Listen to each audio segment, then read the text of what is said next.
And hello, everyone, and welcome to this edition of Phillies Talk Podcast for July 25th, 2021. Phillies in a sort of a race for a wild card or something better than that. And I'm Rich Baxter, joined with Mr. Matt Beasy. How are you, Matt? Good afternoon, Rich. How are you? Very good. Nice and I would call it overcast in the area, in the Philly, South Jersey area here. So we having a nice afternoon, and the Phillies just happened to win one. How about that?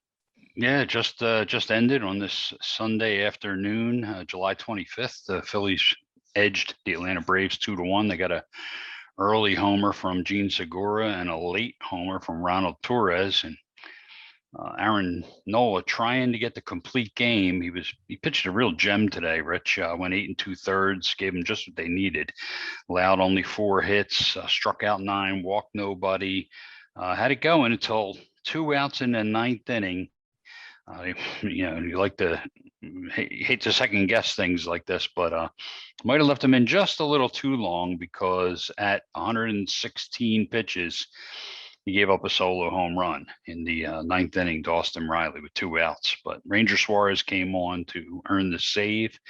So the Phillies picked up the win 2-1. Great game from Aaron Nola. And Phillies, I believe right now the Mets, the last that I looked, they were trailing, and now they're ahead 5-3. Geez, last I checked, they were losing. But the Phillies right now, as far as the standings go, they are 5 games tied with Atlanta, 5 games behind the Mets in the loss column in the race for the National League East. And that's really the only race. You mentioned wild card at the top, but they're not going to be in that wild card race. The teams in the NL West are just too far ahead. Right now, I think the second wild card is the Padres at 43, and the Phillies would be 6 games behind them. So, I mean, I guess technically, if you can catch the Mets, you can catch the Padres, but the Padres are sitting 15 games over 500. So I think they're going to be a little tougher to catch than the Mets.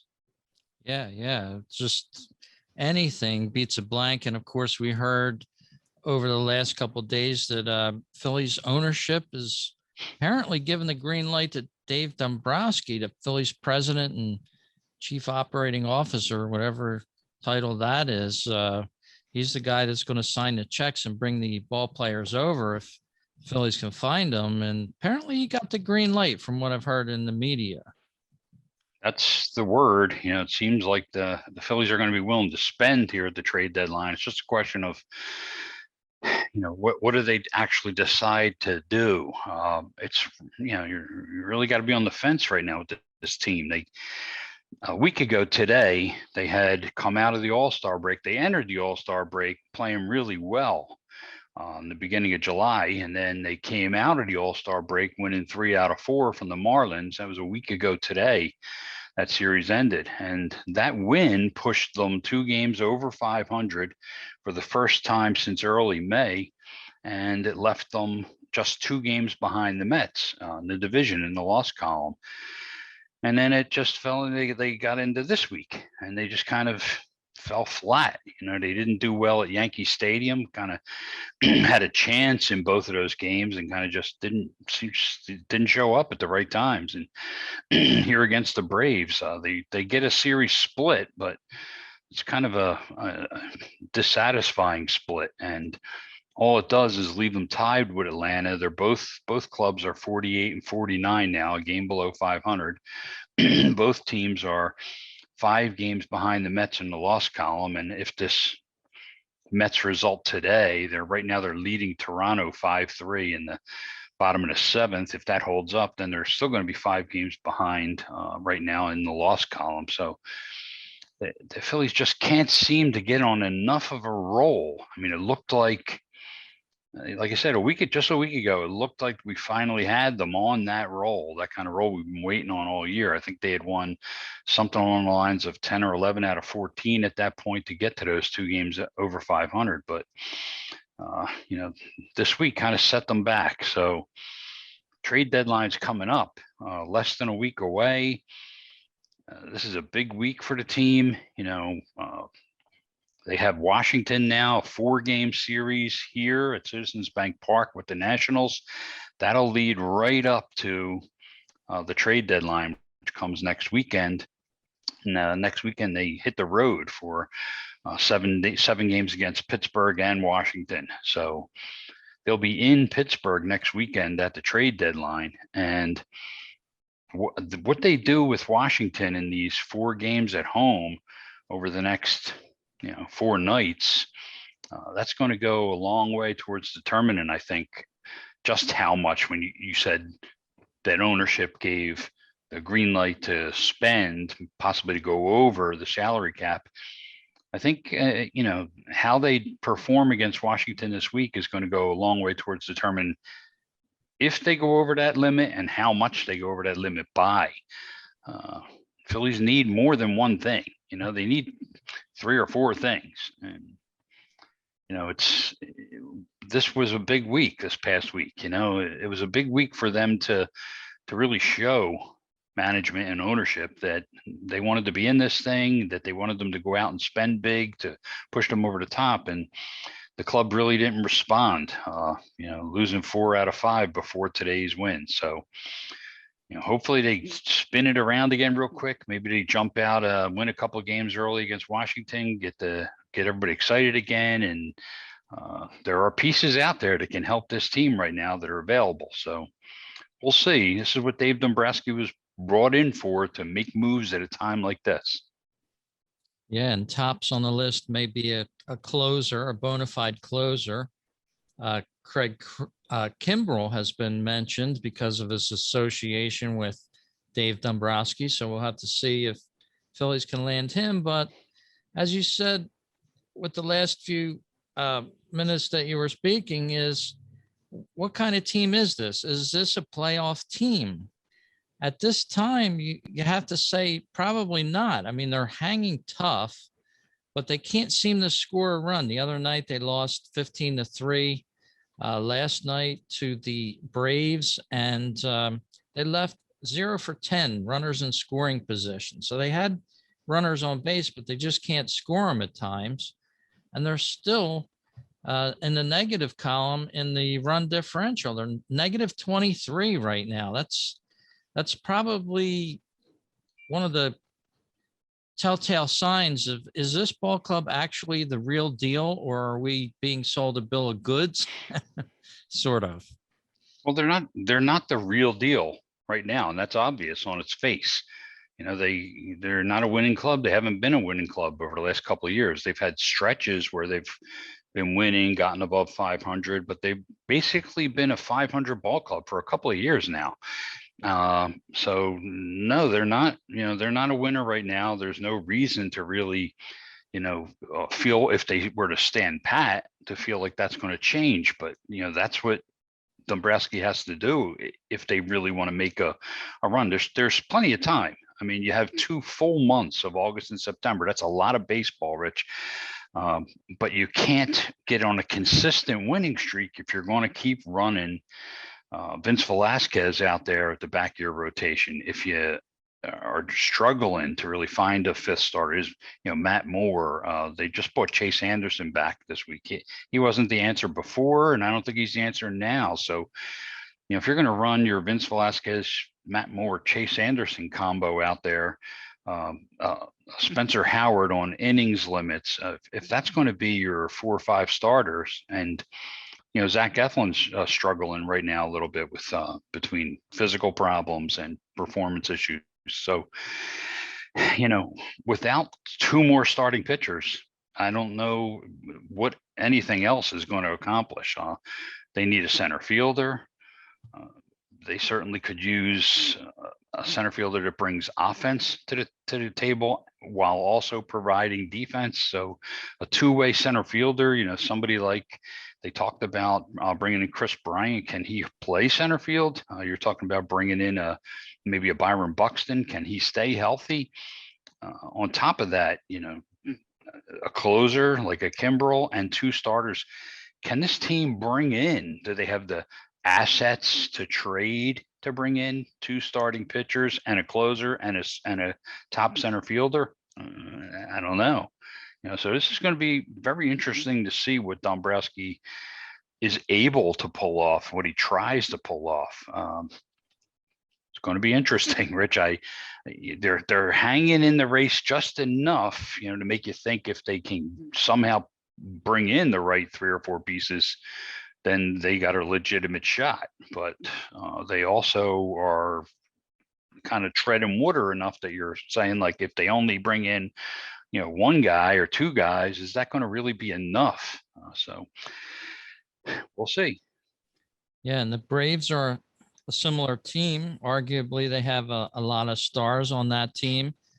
They are similar to the Phillies. They just can't get over the hump. Phillies went into the All-Star break 2 games up. We thought that momentum might carry them.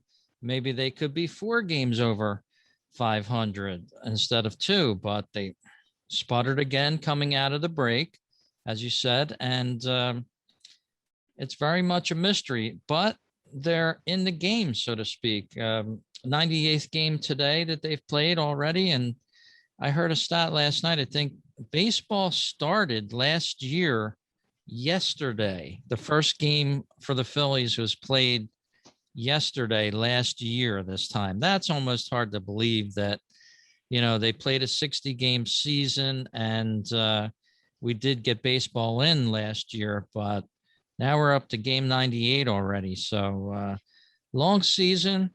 In the Phillies press notes this afternoon, Bob Brookover, many of you might know him from the Philadelphia Inquirer, covered the Phillies for 34 years, beginning in 1988. And he is retiring after today's game. And 34 years of coverage. He's now retired. So guess we could say former baseball writer Bob Brookover. Good luck to Bob. Yeah, good luck to him. He did a nice job. He was very even-keeled, kind of baseball writer, old school kind of baseball writer, and I enjoyed his stuff. So best of luck to him. The time comes for all of us at some point where we say, hey, it's time to move along.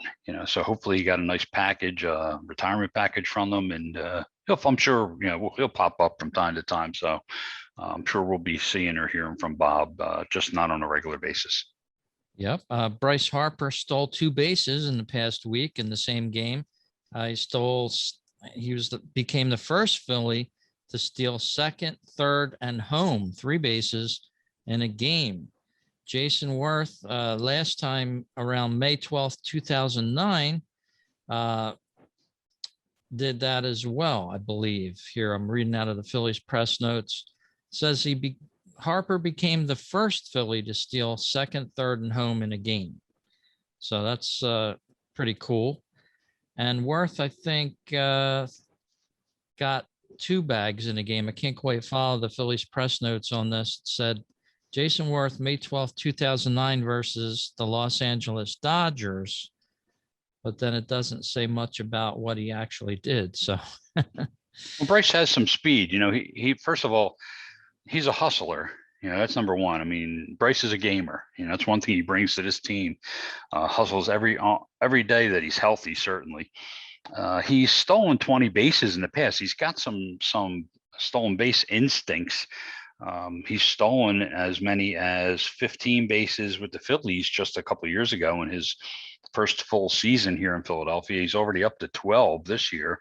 So he's on a pace that he can approach. He can take a run at that 20 steal mark for the second time in his career. So, Bryce has that aspect to his game if he wants that to be a part of his game. He stole 18 bases as a rookie. So he's not, he's never going to lead the league in steals. That's not what he's primarily here for, but he's a hustler and he's got some speed. So if you give him the opportunity, he's going to take it. Yeah, here I did decipher these Phillies notes here. It says Jason Worth did it May 12th, 2009. That's 3 bases in 1 game. Pete Rose, May 11th, 1980 at Cincinnati. And Larry Boa stole 3 bags on August 28th, 1970 versus Atlanta. So joins an exclusive club there. Not many people to do that for the Phillies. I think if you look back, that may be the case. For some reason, I'm remembering it with Worth as well, but I definitely remember with Pete Rose. Pete Rose in that game against his old Cincinnati team stole second, third, and home, I believe, in the same sequence. So I think that Worth might have accomplished that too, stealing second, third, and home in the same sequence. Yeah, it So said May 12th, 2009 versus Los Angeles Dodgers. So it's pretty cool. As far back as 1960, as far back as Elias can confirm for the Phillies. So yeah, that's some nice company to be in. Bryce is having a nice year. He battled probably at least for the first third of the season. He was battling one injury after another, and he was in the lineup a lot of the times. He was in and out a couple of times, but even when he was in the lineup a couple of times during the first half of the season, he was battling injuries. But still, through what was a challenging physical first half, we're sitting here, early in the second half of the season. He's got 15 homers. He's got a dozen steals. He's hitting 287 with a 390 on base percentage, slugging 520. His OPS is 910. So Bryce is having a Bryce Harper year. There is absolutely nothing wrong with Bryce Harper's season so far, other than that his RBIs are down. And his RBIs are down a little bit because of opportunity. He was coming up without guys on base. And I think one part of his game where he was struggling during the first half was producing with runners in scoring position. He was getting hits at times when there wasn't anybody in scoring position. He was hitting home runs, as was a big deal was made out of it. I think his first maybe 10 or 11 homers were solo shots. So his RBI opportunities during that first half, that's one part of his game that was definitely down. And maybe, if he had been typical Bryce, in those opportunities during the first half, the Phillies might have won a half dozen more games. And, right now we'd be looking at, being a little bit closer to first place. But that said, overall, he's having a pretty good year. He's gotten it back together pretty good over the last few weeks. And Bryce Harper certainly, not only is Bryce Harper the least of the Phillies' problems, he's not at all a problem for the Phillies. You want to look at problems, we got to look elsewhere. Center field's a big problem right now, Rich. Travis Jankowski was put on the COVID IL today. COVID being, another big thing that popped up with the Phillies a week ago. And, is that coincidental, that this past week's slide, if you will, happened when all that COVID, nonsense broke with Nola and Bohm and, guys like that. Now we have another guy today, Jankowski, going out. The Phillies have been playing games with this center field position all year. It looked like Odubel Herrera was going to have some miraculous, reincarnation and suddenly start playing really well again. He did for a stretch, but overall his numbers haven't been great. Jankowski played center field a little bit well defensively. Himself, Luke Williams. I mean, they've had moments, but nothing. Roman Quinn's been out hurt again. Adam Hazley's missed almost the whole season almost. So center field right now, as far as I'm concerned, is a black hole for the Phillies. That is a place where they need to find for the next 4 or 5 years. They need to find their Gary Maddox. They need to find their Shane Victorino. They don't have that right now, and that's a big problem right now for the Phillies. That up the middle center field, somebody who can produce offensively, but also play, if not a Gold Glove caliber defense, at least an above average Major League Baseball caliber defense. So center field's a big problem right now for this team, and a couple of holes in the back end of the pitching rotation and the closer spot. I mean, those are big spots right now. That's what this team needs if they want to go on an extended run. Plus staying healthy, keep everybody else healthy. Yeah, as you said, staying healthy, that's the key. And in the beginning of the week, I heard on WIP, the local talk sports radio here in town, that the Phillies actually have one of the lowest team vaccination rates of all MLB teams. They're at about 50%. So that was unbeknownst to me. I didn't know what the Phillies situation was with the COVID vaccinations amongst the players. So there you go. You got 50% of the players as of the start of this week that are not vaccinated for one reason or another. They don't want to take the vaccination. So, that COVID has creeped back onto this Phillies team. It's creeped onto a couple of other teams like the Yankees. I think there was a postponement because of the Yankees one for one game. But yeah, the Phillies are battling that as well. So be interesting to know why the Phillies probably wouldn't want to be vaccinated. But for now, we do know that they're one of the lowest vaccinated teams in the league. I don't know what to say, Rich. It's, you open up a can of worms when you start talking about it because they're so passionate on, this issue of vaccination. To me, it's a no-brainer. Get out there, get yourself vaccinated. My wife and I have been fully vaccinated for 2.5. We're going on 3 months. Being in about a week. We're about a week shy of being fully vaccinated for 3 months now. With this new variant that they're talking about, I do a lot of reading on it too, and it's been not all, of course, not all, but it's been the overwhelming majority, the vast majority, like insanely huge, vast majority of the people who have been hospitalized, gotten seriously ill, and died of COVID in recent weeks when it's upticked have been people who weren't vaccinated. It's really that simple. Why aren't the Phillies getting vaccinated? I don't know. To me, it would be a question of leadership in the locker room. Of course, it's an individual decision, but I think if your leaders are getting it done and are being vocal about what they think should be done, maybe that puts a little peer pressure on the rest of the people. I did note that after that little outbreak earlier in the week, that Rhys Hoskins came out saying that he was going to be vaccinated and hadn't been at that point. He's going to get vaccinated. So Hoskins has a leadership role in this team, so hopefully maybe that'll spur a couple extra guys, and they'll start. Maybe the whole idea of seeing an Alec Boehm have to miss a few games, an Aaron Nola have to miss a few games, now a Travis Jankowski have to miss a few games. Maybe some of these guys will start saying to themselves, "This just isn't worth it." If I end up having to be put on the shelf for 5 days or 10 days, even if I'm not sick, I'm not helping the team, when I have to go away from the team. So, hopefully that'll change and those numbers will go up. It's about all you can say at this point, Yeah. Speaking of Rhys Hoskins, this past week as well, on Tuesday night, he became just the 7th player in MLB history and the first Philly with 300 runs scored, 300 walks, and 300 RBIs in 500 career games or fewer. So Hoskins joined an elite club of guys named Aaron Judge, Frank Thomas, Eddie Matthews, Ralph Kiner, Charlie Keller, and Ted Williams.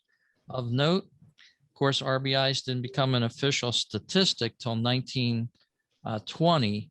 So Rhys Hoskins joined a pretty exclusive list there, 7th player in MLB history with those stats. And Rhys is having himself a nice season. He leads the ball club with 21 homers, 59 RBIs, 55 runs scored are leading the team. His 82 hits are second on the team, only to Segura. He's getting on base at an unacceptable clip to me, 321. The 231 batting average is 20 points lower than I would like to be seeing Rhys Hoskins hit. I'd like to be seeing a little more consistency from him.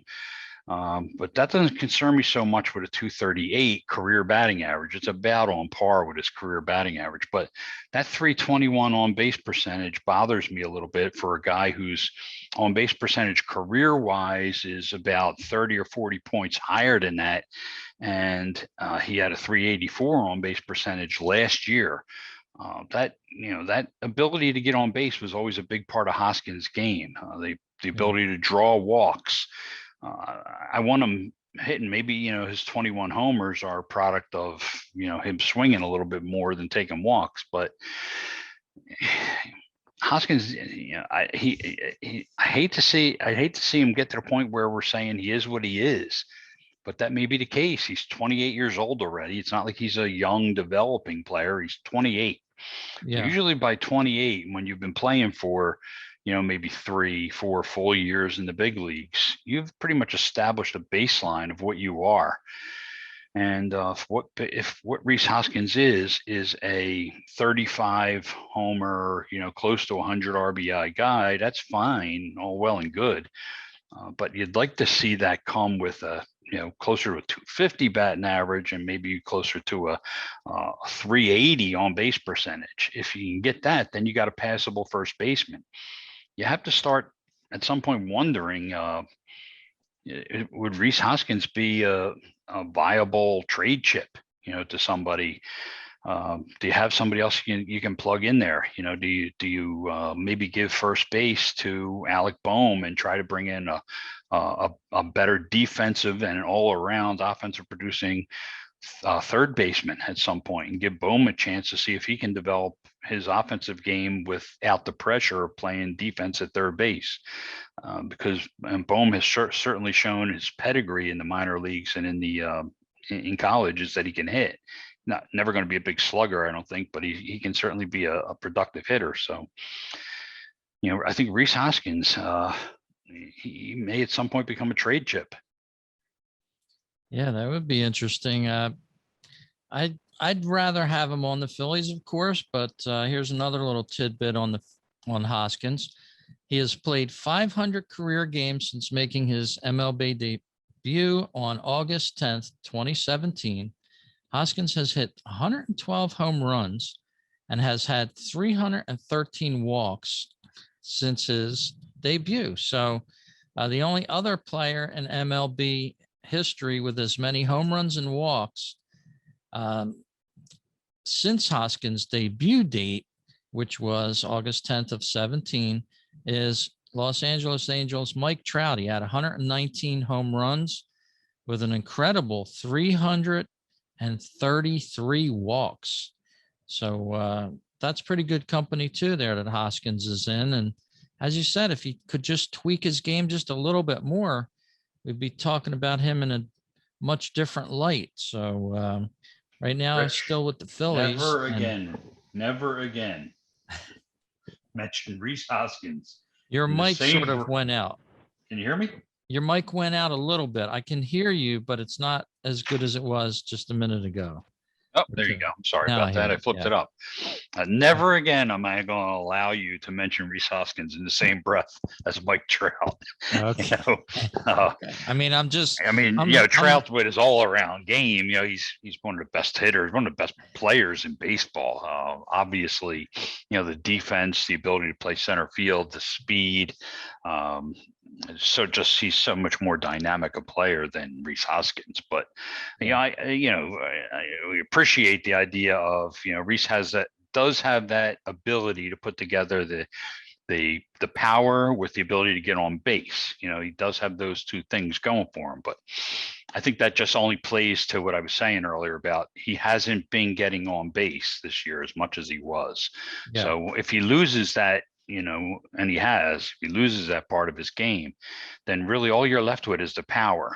And it seems like all we've really gotten from Rhys this year so far is occasional power. Yeah. And mostly that comes in spurts. You get your power hitters who, swing for the fences. They tend to hit their homers in bunches. So you'll get 5-6 homers over a 10-day period or a 2-week period. Then you might not get anything for, 2 or 3 weeks. Then you'll get, 1 or 2 here and there. And it all adds up for them when they have 2 or 3 hot stretches. But outside of that, then you got to play another 20 some weeks during the season where they're a hole in your lineup when they're not doing anything other than hitting homers. So Hoskins is certainly not a great defensive player, or he may not even be an average defensive player over at first base. So, what are you getting out of the guy other than that occasional power, and that's going to be a tough decision at some point for the team's going to have to make, when they decide Is Rhys Hoskins the kind of guy we can win with? Can we win a title with a Rhys Hoskins at first base? I'm going to go out on a limb, and it's going to be a very short limb. I'll probably crack walking out onto saying this, but I'd almost rather see them trade Bryce Harper than Rhys Hoskins. I might need my head examined, but I prefer grittiness to Harper's perceived carrying a team. Which getting what my I've phone read here, looking in my phone to see if I got a number of a good doctor here for you, Rich. Hold on a second. And I was the opposite a couple of weeks ago, but I don't know. For some reason, I see the production out of Rhys Hoskins this year with the 59 ribbies. Who else is close? Let's see. Andrew McCutchen, as of, before the start of today's game, 52. And look at Mr. Bryce Harper. He's got 35 ribbies. He is the solo specialist, I have to say, for these people that are telling, he's got 11 home runs with no one on base. Come on, Harper, drive some people in sometimes. That's all I'm saying. Well, I'll add to that Rhys Hoskins has 405 plate appearances. He stepped to the plate 405 times. That's more than anybody else on the team as well. That's 80 some more plate appearances than Harper has. That's over 100 more than Gene Segura. It's 70 more than Alec Boehm. It's 30 more than even Andrew McCutchen has. So he's had many more opportunities than these guys have had. Hoskins, basically, he's stayed healthy and he's been out there all year. So I think that a big part of the reason, I'm hey, Rich, love doing this podcast with you, but I'm not going to say that you need your head examined or you're crazy, but if you want to say that Rhys Hoskins is a player that you want to have around more than Bryce Harper, I think that's barking up the wrong tree anyway, but that's just my opinion. Sure. I could be wrong, so I'm just saying on a dollar per player basis, save this money the rest of that Harper contract. And I like Bryce Harper, but I'd rather see them get a star pitcher and a star reliever, jettison that salary. I know it's crazy talk, but he's going to be an anchor. Who plays right field? Well, we'll have to deal with that. Well, then we got to go. Oh, well, we have to come to it if we jettison his contract. We got Mickey Morandini Mickey Moniak coming up. Oh, and he's been hot. Sure. So we're going to see what he does. Rich, people are turning off this podcast now. Quickly, they're turning it off. Keep it on. They got to turn it off as you speak. The more you mention Mickey Moniak replacing Bryce Harper, switches are going off left and right. I don't want to put all my eggs in the Harper basket, and I'm sure there's fans out there that would agree. He does not carry this team. He's a great player individually, but he's almost like the player that was on the Nationals. And since he left the Nationals, what did they do? They won a world championship.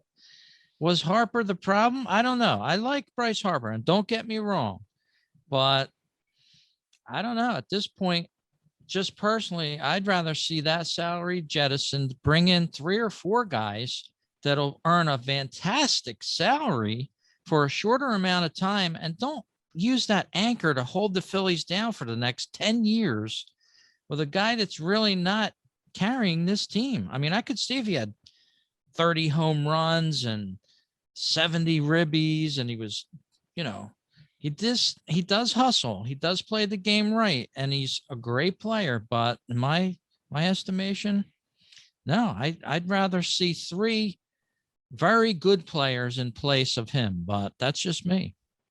You lost me, Rich. You just lost me there. All right, you don't have to agree. Harper is one problem that they don't need to worry about now. Now, to me, it's move on to the next problem, and money isn't the issue at all. Harper is not keeping them from doing other things. Now, have they spent their money wisely on guys like Didi Gregorius? Have they spent their money wisely on guys like Andrew McCutchen? Have they spent their money wisely on guys like Didi Gregorius? Have they spent their money wisely on guys like Andrew McCutchen? Have they spent their money wisely on guys like Andrew McCutchen? Have they spent their money wisely on guys like Didi Gregorius? Have they spent their money wisely on guys like Andrew McCutchen? Have they spent their money wisely on some of the other moves that they've made in the bullpen, I'm not sure. But Bryce Harper is not the issue. Bryce Harper is part of the solution on this team. Harper, Real Muto, Segura, these are guys that you can win with. Wheeler on the mound, Nola on the mound. They have a couple of relievers who I think would be fine here as far as on a contending team. Archie Bradley, young Connor Brogdon. I'm still bullish on Jose Alvarado. He's having a down year. He's walked too many guys, but I think they have pieces on here that they can win with. And they have a couple of kids who are coming who I still believe in. I still believe in Bohm. I still believe in Spencer Howard. So it's just a question of if you want to win on the short term, meaning this year, and I don't know that we're talking about winning a World Series, but if you want to make the playoffs, maybe win the division, be a team that's tough in October. Rather than a sweep and you're out of the playoffs in October.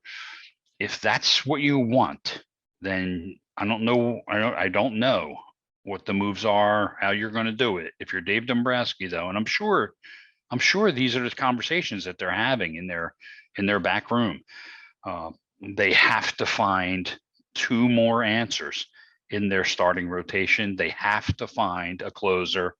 They have to find an everyday center fielder. They have to find those 4 pieces. If they don't find those 4 pieces in the next week, then I think it's going to be very difficult for them to run down the Mets and win this division and get into the playoffs. Can they keep the basic core together? Maybe add 1 or 2 pieces at this trade deadline that they can keep into the future. They've been talking about a guy like Chris Bryant, getting him in here. He's buddies with Harper, and maybe getting him to sign longer term. If you can do things like that, fine. But in the off season, then you must find those other pieces. So I don't think they're far away, but the pieces that they are missing, they can't keep doing what they've been doing the last couple of years, which is to say, we're hoping Vince Velasquez. They're hoping Matt Moore. They're hoping, for one of these center fielders, a first rounder in Hazley or Roman Quinn to stay healthier. They've been rolling the dice, hoping for the best with these things. And it's time to stop hoping for the best in situations where people have consistently let you down. And it's time to find answers with people who are proven. Bring them in, and that'll help, I think, push you over the top. But I don't think the answer is to take away the best players that you already have. You have to keep your best players and add to them. So that's where I would be coming from. I would be looking to jettison, my pieces to, there are teams out there, you're talking about Pittsburgh, maybe moving a guy like Tyler Anderson. Now, Tyler Anderson is not Max Scherzer, and I'm sure that there are Philly fans out there who would be saying, oh, I thought they were going to make a big move, to something that was going to make a difference. Well, bringing in a guy who,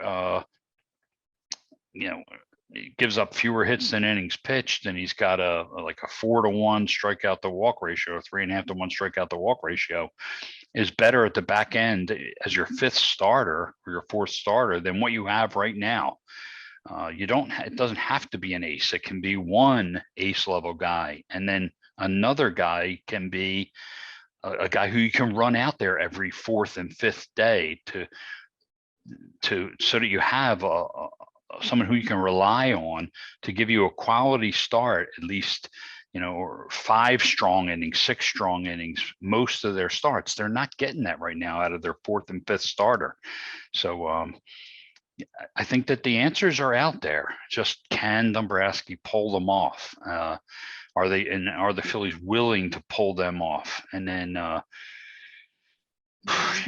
we'll see, but trading Bryce Harper, you're making me go, my head's about to explode. Sorry about that. That's all right. Let's talk a little bit about Zach Wheeler to bring the curtain down on this week's show. Is he a legitimate contender for the Cy Young at this point? Has to be I'll considered give you the that. floor for a minute plus. Go ahead. Has to be considered. So, Rich, I mean, you're talking about not just on this inconsistent team that he's won 8 games. His ERA 2.37. He's gone out there every day, every turn in his rotation. He's made 20 starts. His strikeout to walk ratio 160 strikeouts over 132.2 innings. He's 160 to 30 strikeout to walk ratio of more than 5 strikeout to walk ratio, almost 11 strikeouts per 9 innings. His whip is at the very bottom of the ones, 2.30 FIP. I mean, he's doing everything that you need to do to win a Cy Young. I think that the only starting pitcher that I would have rated ahead of him would have been Jacob deGrom. Now, deGrom still has to be, I think, considered the front runner for the Cy Young award, but deGrom's hurt now. How much time is deGrom going to miss? So I think that a big factor with Wheeler is going to be not only does he has to continue to do what he's doing, but it would help too if deGrom turns out that his shoulder woes and whatever else is barking on his arm keeps him out for an extended period of time. deGrom's not going to win the Cy Young if his season ends right now. He's not going to win the Cy Young if he continues to struggle with injuries and only makes a handful more starts the rest of the year. So it's a combination between Wheeler continuing the excellent season he's had so far, and if deGrom's season gets derailed here by injuries, that leaves the door open for a Zach Wheeler. Yeah, and of course, the last Cy Young winner for the Phillies was none other than the late, great Roy Halladay, who did so in 2010, had that Cy Young season for the Phils. Right now, Wheeler is tied with deGrom and leaders of WAR, wins above replacement player, 4.9. So they're neck and neck on that. And as you said, it might be coming down to a question of staying healthy for the rest of the season. And there's still, as you noted, a long way to go. There's a good 2+ months ahead of us. 2 months. Yeah, and there are other guys having good seasons. You look at guys like Brandon Woodruff in Milwaukee and Wade Miley in Cincinnati. Of course, deGrom, and you've got Kevin Gassman is having a great year out there in San Francisco, and there are Walker Buehler, with the Dodgers, Corbin Burns in Milwaukee. So there are a number of National League pitchers who, if deGrom, does leave the door open, they can kick that door in and win the National League Cy Young Award this year. And like I said, we mentioned this earlier about the Phillies, chances. There's still 2 full months, to go, Rich. So, any one of these guys would need to, continue the great season they're having so far, and maybe step it up a little bit. Somebody, I think, in this group, and it could be Wheeler, because to me, we get to see him. Of course, we get the pleasure of seeing him once or twice every week. But somebody in this group is going to have a strong kick at the finish, I think, and it's going to put the pressure on deGrom no matter what. So I think if deGrom, does stay struggling with physical concerns, then a guy like Wheeler, certainly Zach Wheeler's got as good a chance as anybody in the National League to win the Cy Young Award. Yeah, and with today's win, the Phillies won 2-1 on Sunday here on the 25th of July. It was manager Joe Girardi's 1,065th win as a manager. He tied Frank Robinson for 56th place on the all-time managerial wins list today. So congratulations to Joe Girardi for doing that. And I wanted to remind our listeners that go over to the fightingphillies.com blog. That's where you can find the home for the Phillies Talk podcast. You can write me a email to podcast@philliestalk.com. If you have any comments or something you want to see talked about on the show, give us an email on that. And you can also drop by our new voicemail hotline. You can send a voicemail in to 609-365-0002 to the Phillies Talk Podcast voicemail hotline. Tell us what you're thinking about. And if you want, I can add it to a show. So plenty of ways to contact us here at fightingphillies.com. And how about yourself, Matt? Where can people find you on the web? The two best places to always catch me. You catch me on Twitter at Phillies Bell. That's like the big bell that rings out there in center field whenever they win a game or somebody hits a home run. So at Phillies Bell on Twitter. I'm also on Instagram with that same handle, but it's mostly so it would be nice to follow, I guess, on Instagram if fans would like. But it's mostly Phillies history notations that I put on the Instagram account. On the Twitter account, pretty much all kinds of stuff regarding the Phillies history. I share all the best articles from around the web that are Phillies related. A lot of my own quips and news and comments and predictions as far as the Phillies go, some game commentary. So at Phillies Bell on Twitter is the best place to follow me. And then the website is mattveasey.com. That's MattVeasey.com, mattveasey.com. Right. Mostly I'm doing baseball stuff right now. I've only been doing maybe an article every couple of weeks. So it's not like you're going to get bombed in your inbox. And I got a couple things coming up on the next day or two. I'm going to have a feature that I did for the Internet Baseball Writers Association of America on Dennis Eckersley. I do a piece for their newsletter every month. And I've started to focus on players that I grew up watching in the 70s and 80s. So each month, I'm picking a star from the 70s and 80s and doing a piece on their career. I did Nolan Ryan in May. In June, I did Paul Molitor. And here in July, I did Dennis Eckersley. So next month, you'll see a new player pop up. And I believe that right now I'm starting to key around Gary Carter. It's going to be my August piece. I also will have coming up about a week from now, my latest MLB power rankings will be coming out at the website. So those are some things to look out for. And I've been kind of like stringing it along there, Rich, with that just to see what happened here in this Mets game, which just went final. The Mets did win 5-4. Blue Jays challenged in the ninth inning, but the Mets held on for a 5-4 victory. So the Phillies gained no ground, but they didn't lose any. So they're still 5 games back, tied with the Braves for second place in the National League East. That's 5 out in the loss column, which is what matters. Very cool. Yeah, it doesn't seem like the Phillies can capitalize with the Mets. When the Mets lose, the Phillies lose, and they just can't gain much ground that way. But basic point is the Phillies have to keep winning. They have to get that win streak that we're looking for still going on. They're 49-49 with the win today, 3.5 games back.